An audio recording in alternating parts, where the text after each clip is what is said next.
আমিনগাঁৱত মুখ্যমন্ত্ৰী ডক্টৰ হিমন্ত বিশ্ব শৰ্মা। আমিনগাঁৱত নিৰ্মীয়মান cricket ground পৰিদৰ্শন কৰে মুখ্যমন্ত্ৰীগৰাকীয়ে।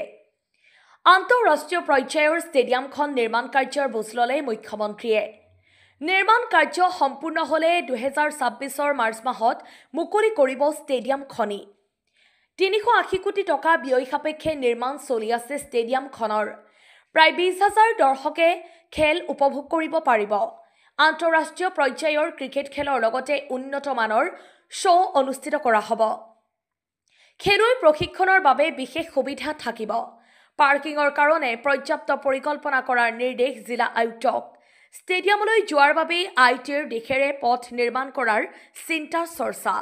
লগতে নিৰ্মাণৰত ছুইমিং পুলৰ নিৰ্মাণ কাৰ্যৰ বুজ ল'লে মুখ্যমন্ত্ৰী ডক্টৰ হিমন্ত বিশ্ব শৰ্মাই।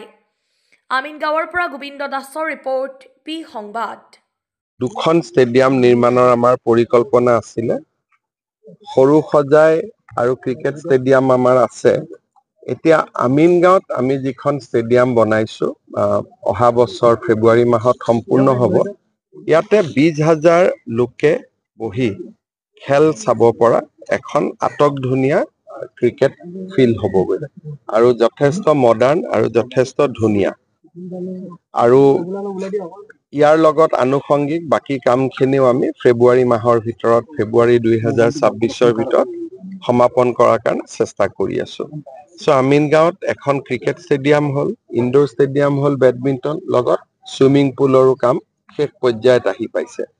আৰু এইখিনিৰ লগত অলপ আমি পাৰ্কিং আদিও বনাব চেষ্টা কৰি আছো, যাতে ইয়াতে ওৱান ডে ইণ্টাৰনেশ্যনেল হওক, T20 হওক, ইয়াতেও যাতে সৰু সজাই লগতে ইয়াতো যাতে খেলাব পৰা যায়। নতুন খেলুৱৈসকলক ইয়াত প্ৰশিক্ষণ থাকিব।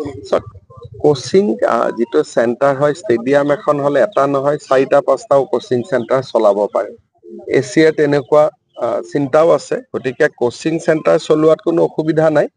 কিন্তু এখন আন্তঃৰাষ্ট্ৰীয় মানদণ্ডৰ আমি আৰু এখন খেলপথাৰ পাম অসমত, বা যেতিয়া আমি অহাবাৰ নেশ্যনেল গেমছ অসমত আনিম তেতিয়া আমাৰ পৰ্যাপ্ত ষ্টেডিয়াম থাকিব। নেহেৰু ষ্টেডিয়ামখনো এতিয়া আমি নতুনকৈ বনাব গৈ আছো, অহা এমাহৰ ভিতৰত কাম আৰম্ভ হ'ব।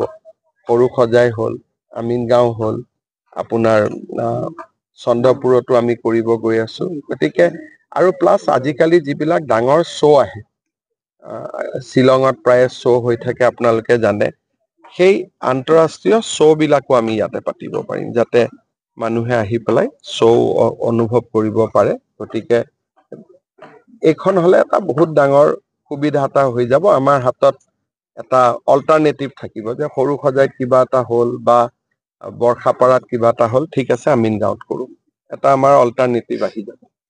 আৰু যাতায়াতৰ ষ্টেডিয়ামলৈ অহা যিটো ৰাস্তা, অভাৰব্ৰিজখন থকাৰ কাৰণে কিছু অসুবিধা, তাৰ কাৰণে অভাৰব্ৰিজখনটো আৰু ভাঙিব নোৱাৰি, ৰাইজৰ অসুবিধা হ'ব। কিন্তু তাৰ মাজেদি আমি এই ৰাস্তাটো দি IIT গুৱাহাটীক লিংক কৰি দিম, যাতে সেইফালেদিও সোমাব পাৰি।